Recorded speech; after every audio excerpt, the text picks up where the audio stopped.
Request to have the Wayne County Sheriff's Department take over law enforcement responsibilities in that city permanently. Instantly, we could possibly save almost $1 million. Retired Wayne County Sheriff's Deputy and current Inkster Mayor Hilliard Hampton says such a move would mirror what has been done successfully in cities like Pontiac and Mount Clemens. With budget cutbacks, with revenue sharing cutbacks, with tax base dwindling, I think it makes sense for us to urge ourselves with all these various items of law enforcement. And I think the most logical and the quickest way of doing this is with a county agency who already has jurisdiction over our communities. That being the Wayne County Sheriff's Department. A feasibility study for such a move, Hilliard says, is already underway. John Hewitt, WWJ News Radio 950. WWJ News Time 11:33. Governor Snyder gets a strong message this week on gun violence in Michigan.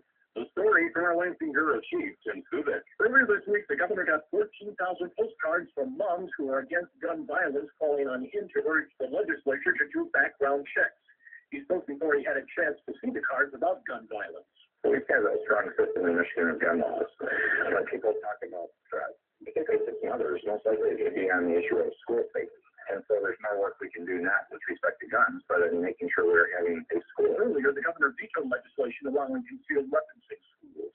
In Lansing, Tim Stewart, WWJ News Radio 950. Refugee children. Wolverine Human Services Pioneer Work and Learn Center in Vassar, with its 145 beds, could become a home for at least some of the refugee children from Central America who have crossed into the U.S.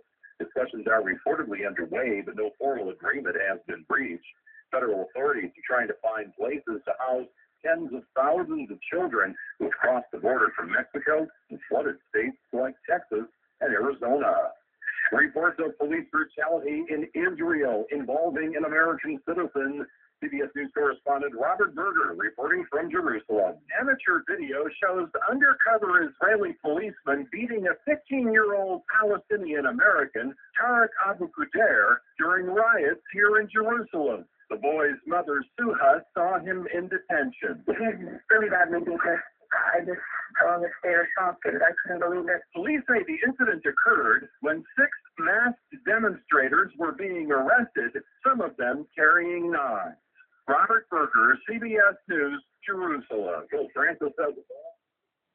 Now, about the gun laws, hold on, let me hit pause. Pause off. 11:35 a.m., July 5th, 2014. Now, this is what I'm talking about, the double talking BS. Now, about the little Palestinian boy in Jerusalem that got beat by police. Now, they say he's a Palestinian American. And they call us African American. They call other people Italian American and or etc. Now, our governmental agency, if it's going to be whatever agency it is, the, what you call it, Human Rights Department, I can't think of the department, but I believe it has something to do with the Universal Declaration of Human Rights Department. UN. That goes up under the Universal Declaration of Human Rights. I can't think of the name of the department. I think I already said the name in the title of what I just spoke. United Nations. But that just tells you how people say they don't have jurisdiction. Now, everybody will say he's a U.S. citizen under American governmental protection for service, participation, obedience, and or et cetera, whatever reasonable words you want to use. Now, it's going to be some kind of American United States investigation. And I can't get an investigation in my own country, in my own state, in my own county, in my own city.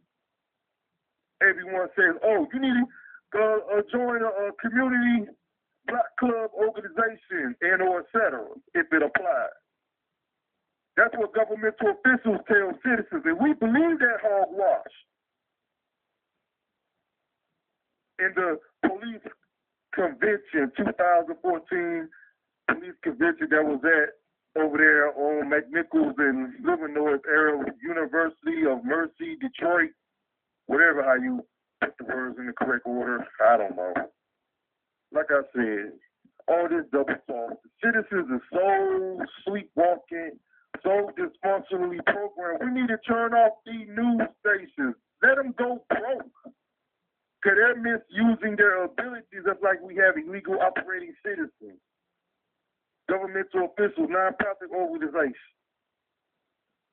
We need to stop watching the news. Let them go out of business. Because they're not assisting us. They do a couple of little news media, news reporting segments about helping the community and all this and that to brainwash, to fascinate and charm the citizens of governmental legal corruption and BS. Now, I guarantee you, by sometime next week, we're going to hear U.S. American, even if it's from a Palestinian organization in the United States, they're going to take care of their business. If it's going to be a Palestinian Israel organization or the American government on the behalf of a U.S. citizen. Damn, I wonder what the hell I am. I'm a U.S. citizen. Oh, they call us African Americans. Do we have an African coalition that take care of African colored people? You have Latino. Oh, we have NAACP. I wonder why the hate group was coming after the president of the NAACP. I really want to know why the FBI knew about it and arrested my man that was coming to get Mr. Reverend, whatever his name is, of the NAACP in Detroit, Michigan, United States of America. I wonder why a hate group was coming after him. And he know why. I really want to know why. I should write him an FOIA for the information. Oh, that's personal information. That's my personal business. Yickety yak smack smack. I'm going to do an FOIA to FBI. I want to know why. I believe I already know why. But I'm not saying a word. So now we're going to talk about the gun law. All the parents, whatever, send Governor Snyder postcards to make legislation. That go that word again. People are brainwashed, sleepwalking, fascinated and charmed. Think the key word is petition, legislation. No, we already have legislation. It's called the U.S. Constitution. They already do background checks. How many people going to be bamboozled by not knowing what the hell is going on? They already have background checks. Why don't the FBI just come out and say, hey, we do background checks, blase, blase? But the 6th precinct and 4 police officers came and took me to a mental facility, took my weapons. It was no charge. The police officer wrote honorable words. Governor Snyder has that. He hasn't contacted me. He let some old bamboozled, brainwashed servant in his cabinet contact me. His name was some kind of Middle Eastern person, and I bet you his book of religion is the Quran. I may be mistaken. So I told him about the jinn stuff and all that, this and that these Moors and or Muslims and Islam and or et cetera is doing, been doing for years. And this man said, oh, that stuff don't exist. You open up your book of the Quran, in the first chapter, they talk about jinns. So this man lied. In his holy Bible that he studies is the Quran, he can get killed for that. He can get his head chopped off for that. And that's what I'm trying to put out there. All these police officers that study the Quran and that's their religion, you all going to get killed. Contact the right organization, which I have, and apparently they all kissing their behind, not want to do nothing, but your religion says, oh, we'll kill you for messing with that. What about the female overseas that married a Christian man and they was going to flog her and kill her and she was pregnant? So I said in my Facebook, what about these people that practice witchcraft? Well, I guess they totally dead then. If they was going to kill her and flog 100 lashes for a pregnant lady, but they was waiting for her to have her baby, now her case is dismissed. But they locked her up for marrying a person that her husband converted to Christianity. And she married him, but he lived over here in the United States. And they was going to kill her for that. So I said, well, a person practices black magic. Well, I guess they did. But I already know the outcome of that. And our government said that stuff don't exist. This is in my King James Bible, witchcraft, sorcery, Balaam and his donkey, Necronomy, the witches of Endor, the witches on Abington Street. Is what I say instead of the witches of Endor. The witches on Abington Street, they've been on this block doing this stuff for years. Messing with babies, elementary school people, animals, grown folks, the elderly. Don't let me start talking about the elderly person they was messing with on the block. They talk to people on the block and they went to there to school the Bible. The blockbuster. You know what I'm saying? No, but you know what's going on. Private society, that's public news. Now, Governor Snyder knows about my issue. I ain't heard no comment, but this jigaboo person in his cabinet, that information is on Facebook anyway. The actual email is in there of their comment and my response to them and what I sent to them. Like I said, Governor Snyder blew them out of the water, but people say, oh, he does crazy. That stuff don't exist. That's superstition. That's superstitious. Wow. Mass hysteria. Not mass hysteria. Mass brainwashing. Mass dysfunctionally programming. That's the proof right there. And you all go to your different religious churches and listen to the preaching of the Bible. And you sit there and listen to that witchcraft stuff, and the first thing somebody will say, if you believe in Jesus, everything be okay. In the churches that I spoke to about this, talked to the preachers themselves, in their assistants that answered the phones. They were scared to death. They couldn't do shit. You talk all that Jesus saves and all that, once you come lay hands on me. Once you come bless the house. Come by, bring holy water. All the preachers and stuff I talked to, even the what you call them, the church police people, chaplains. I talked to them. One chaplain told me the truth, but I couldn't get back in touch with him. But everybody else don't know who this guy is, so I must have been talking to a non-existent person on the phone. There was a chaplain in Warren, Michigan. He said, I exactly know what you're talking about. He said, call me back. I got his name and everything, but do I have an order recording on it? I may or may not. I can't recall that far back. But I know people say, you believe in Jesus, but you have people with supernatural abilities this is their forte, their specialty. But sometimes when they do it, people die because of the demonic possession will take their soul when they leave, or their soul has already been destroyed by the demonic possession. Now, if you had a demonic possession since before elementary school and or during elementary school and or et cetera, what's going to happen when they cast the demonic spirit out of somebody? Will they die or survive the seance? Not the seance, the taking away of the demonic possession, demonic body possession. You don't know. But these people let these people in this on my block when we were little kids was telling everybody don't come outside for 3 days or whatever because they about to let loose the jinns. Who in the fuck was on this block in this neighborhood doing some satanic shit like that, letting loose some motherfucking jinns? That's your religious right? That's your religious obligation to do some shit like that? And my older brothers with their hatred and malice against their little brother told my mother, let them go outside and play. I'm the only kid outside playing. I'm a little kid. They shoved me out the motherfucking door.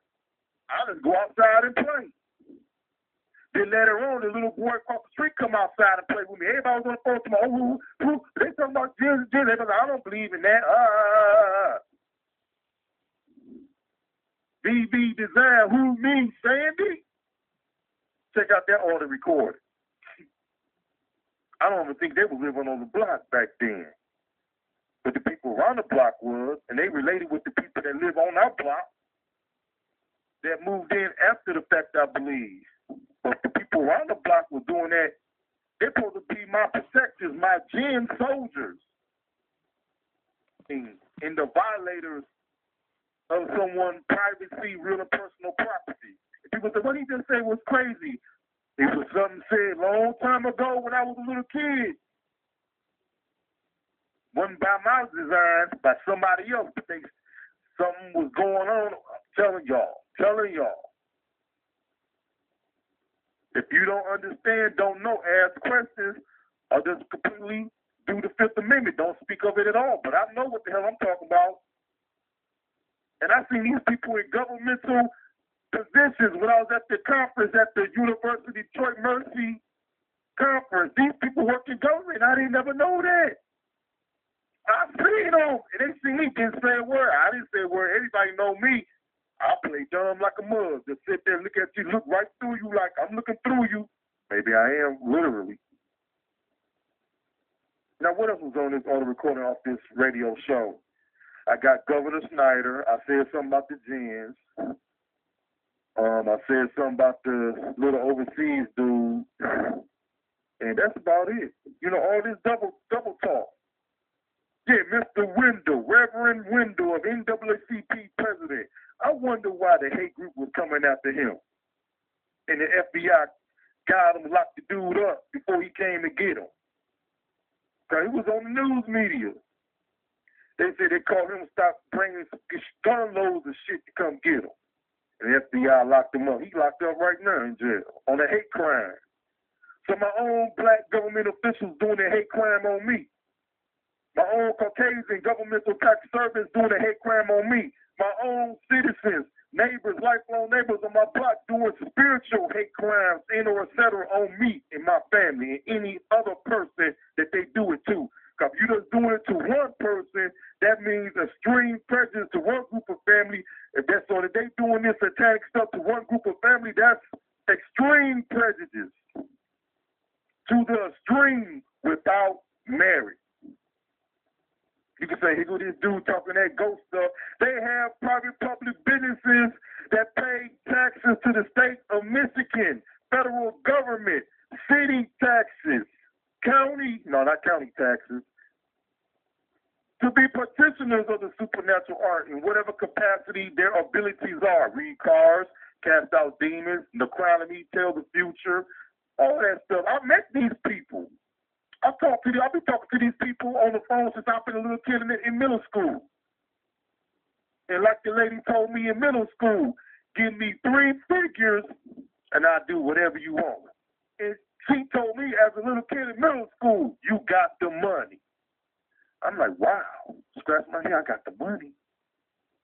Oh, I know what she's talking about. I got the money. It's already there. I just got to take it. And that's coming from the medical, the medical FDA, where there wasn't DMC back then, from the medical facility, the medical organization in the city of Detroit. So I'm out. Another 20-minute audio video recorder. Oh, he's scared to show his face. Nah. I just got to get somebody to hold the camera for me. That's all. Governor Clyde Darnell Lynch, 2014, non-exposure. They were just talking about the governor's race, talking about Sauer and Snyder. There's somebody else named Brown. I got to get the paperwork to see who are running for governor. I'm going to try to do that this week. I can't get no donations going because I got that financial lien on me illegally. I'm out.